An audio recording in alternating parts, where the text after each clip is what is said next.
Good afternoon, friends. Myself Jansar Kishore from Nauka Institute.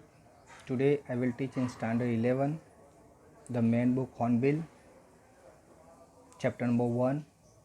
The name of the chapter, The Portrait of a Lady. In a last video, I have completed for her in page number 5. Now let's go ahead. When I decided to go abroad for further studies, जब writer ने decide किया कि वो आगे की study के लिए abroad का मीनिंग होता है दूसरे देश में जाना। ओके, जब उसने डिसाइड किया कि अभी मुझे आगे की एजुकेशन के लिए दूसरे देश जाना है, I was sure my grand mother would be upset. मैं जानता था कि जब ग्रैंड मदर को पता चलेगा कि मैं हायर एजुकेशन के लिए अब्रोड जाना चाहता हूँ तो मेरी ग्रैंड मदर क्या हो जाएगी, अपसेट का मीनिंग क्या होता है, बहुत ही दुखी होना, उदास होना। I would be away for 5 years, मुझे दूर रहना था, कितने साल तक, 5 साल तक। ओके, 5 साल तक उसको दूर रहना था। एंड एट हर एज, उनकी जो एज थी, one could not never tell. Okay, तो उनकी एज ऐसी थी कि उसको कह सकते नहीं थे। But my grand mother could, लेकिन मेरी ग्रैंड मदर ने जैसे ये बात को भी एक्सेप्ट कर लिया। She was not even sentimental, वो ज़रा भी उदास भी नहीं हुई और ज़रा भी उसकी जो फीलिंग थी, दुख की फीलिंग, उसको सबके सामने उन्होंने रखी भी नहीं, यानी सबको पता भी नहीं चलने दिया कि she said because the writer is going to abroad. यानी ये जो फीलिंग थी वो जैसे अपने मन में उसने दबा दी, किसी के सामने जाहिर की नहीं। She came to leave me at the railway station, वो मुझे छोड़ने के लिए कहाँ पर आई, रेलवे स्टेशन आई। बट डिड नॉट टॉक और शो एनी इमोशन, लेकिन वो साथ में उसको छोड़ने के लिए रेलवे स्टेशन गई, लेकिन उससे बात नहीं की, राइटर से उसने बात की नहीं, और शो एनी इमोशन, और कोई इमोशन उसको डिस्प्ले भी नहीं किया। ओके, जनरली जो दादी माँ होती है वो क्या करती है, अपने बच्चे से बातें करती है और बहुत सारे क्या करती है, अपनी फीलिंग उसको डिस्प्ले करती है। लेकिन यहाँ पर ग्रैंड मदर ने उससे बात भी नहीं की, जबकि उसको पता था कि ये जो बच्चा है वो 5 साल के लिए अब्रोड जा रहा है, यानी अभी उसको 5 साल के बाद मिलने वाला था। तो जनरली बहुत सारी बातें होती है कहने के लिए, लेकिन फिर भी ग्रैंड मदर ने उनसे बात की नहीं। ओके, और सो एनी इमोशन, और कोई इमोशन भी डिस्प्ले किया नहीं, यानी कोई इमोशन भी बताया नहीं। हर लिप्स मूड इन प्रेयर, उनके जो लिप्स थे उसमें क्या चलता रहा, कंटिन्यूसली प्रेयर चलती रही। Her mind was lost in prayer, उसका जो माइंड था वो भी किस में था, प्रेयर में था, यानी वो मुँह से प्रेयर गा रही थी और अपने माइंड को भी उसी प्रेयर में क्या के रखा था, बिजी रखा था।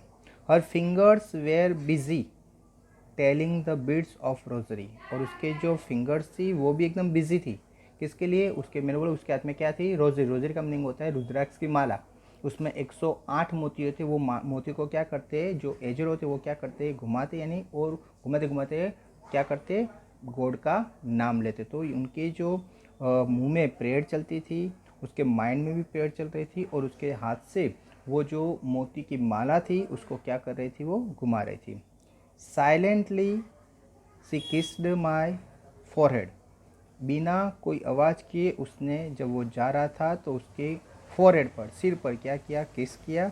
एंड व्हेन आई लेफ्ट, और जब मैं गया, I cherished the most imprint as perhaps the last sign of physical contact between us, और जब मैं गया तो मुझे लगा कि ये जो हमारा फिजिकल कॉन्टेक्ट का ये लास्ट साइट है। क्यों, क्योंकि उसको लग रहा था कि ग्रैंड मदर बहुत ही एजेड है, और जब वो 5 साल के बाद यहाँ पर वापस आएगा तो मोस्ट प्रोबेबली ग्रैंड मदर जिंदा होगी नहीं। Okay, but that was not so, लेकिन ऐसा नहीं हुआ। After 5 years I came back home and was met by her at the station, 5 साल के बाद ये राइटर वापस आया और उसने देखा कि स्टेशन में ग्रैंड मदर खुद उसको लेने के लिए आई थी। She did not look a day older, वो एक भी दिन जैसे ओल्ड नहीं हुई थी, यानी जो 5 साल पहले उसको छोड़ने आई थी तब वो जैसी लग रही थी वो अभी भी ऐसे ही, यानी एक भी दिन जैसे ओल्ड हुई नहीं है। She still had no time for words, अभी भी उनके मुंह में वर्ड्स नहीं है बोलने के लिए। दैट मीन्स वो अभी भी अपनी जो प्रेयर थी वो प्रेयर ही कंटिन्यू रखी। And while she clasps me in her arm, जब उसने अपनी बाहों में, यानी ये जो राइटर था उसको क्या किया, बाहों में लिया। I could hear her reciting her prayer, okay, फिर भी उसके मुंह में क्या थी, प्रेयर कंटिन्यू थी। ओके, यानी राइटर को मिलने के बाद भी राइटर का साथ जो बातचीत करनी चाहिए वो बातचीत नहीं की, लेकिन उसके मुंह में कंटिन्यूस क्या थी, प्रेयर थी।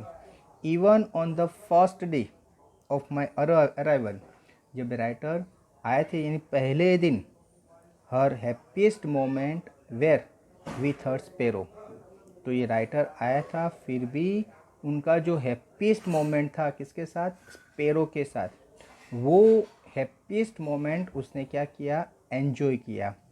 ओके, वोम सी फेड लॉन्गर, उसने लॉन्ग टाइम तक उसको क्या किया, ये बर्ड्स को खाना खिलाया। एंड विथ फेरोविलियस रिब्यूक्स, और इस तरह से उसने क्या किया, एंजॉय किया। ओके, यानी ये जो राइटर आया था फिर भी उसने ऐसा नहीं कि चलो भाई राइटर आया तो इस आज क्या करना है, ये बर्ड्स को खाना खिलाना नहीं है, ज़्यादा से ज़्यादा टाइम किसको दे, राइटर को ले, ऐसा नहीं। उसने उसका जो हैप्पीएस्ट मोमेंट था स्पेरो के साथ, उसने उस दिन फेड लॉन्गर, जितना टाइम था उससे भी ज़्यादा टाइम उसने क्या किया, खाना खिलाया और खुद को क्या किया, एंगेज रखा और अपने आप को बिजी रखा, और वो हैप्पीएस्ट मोमेंट उसने ज़्यादा खींचा। इन शॉर्ट ये जो टाइम था वो थी हैप्पीएस्ट था उसके लिए, तो ज़्यादा टाइम उसने क्या किया, एंजॉय किया। ओके फ्रेंड्स, आई होप आपको यहाँ तक पता चला होगा। Thank you very much to listen me carefully.